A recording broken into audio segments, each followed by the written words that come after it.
kabareedu beekna isiisitti hafu wanti calaqqisu hundi warqee miti waaqayyo beekna yommuun itti yaadu kan lafarraa kuni wanta gatii hin qabne waan saamuraasa isa hin dabarre kan nu jalaa dhumne badhaadhummaa waaqan barbaada yaa lubbuu koo achiis na dhagaye akka mara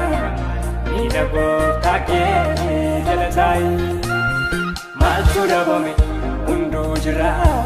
miidha gooftaa jalaa qabeenyis nagaanii ergamaa machi jalaa isa lafaa dhiisee isa olii fudhaa waaqayyo na gargaaree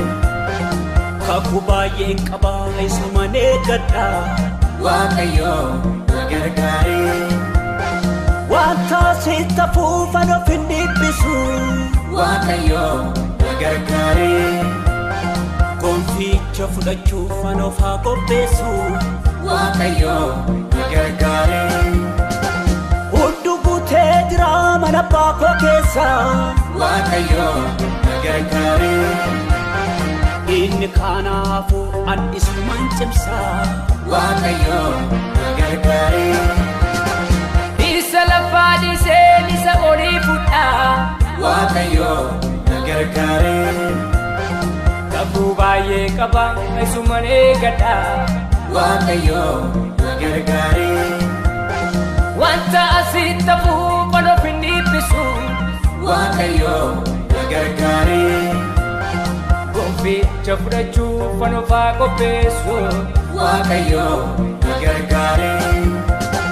hunduu guutee jira mana abbaa koo keessa waaqayyo na gargaaree inni kanaafu an isuman cimsa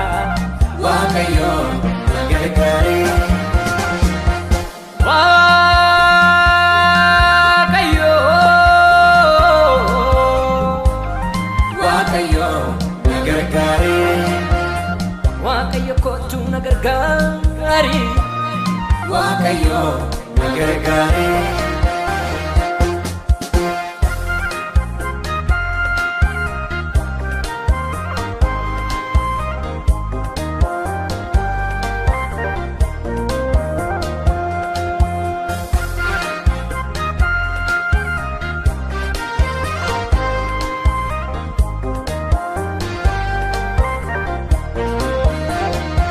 Nagargari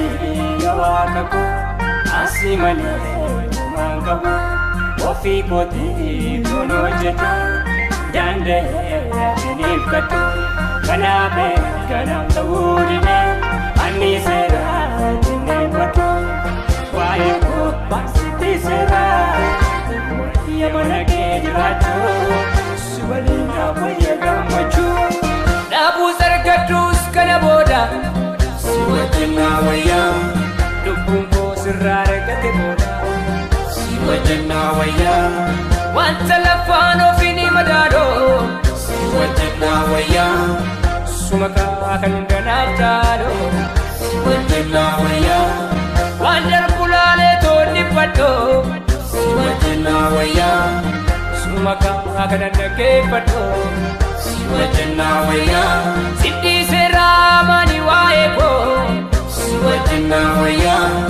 sumaka anaaf gargaara koo siwajna waya ana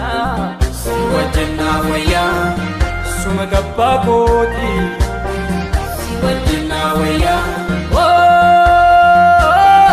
siwajna waya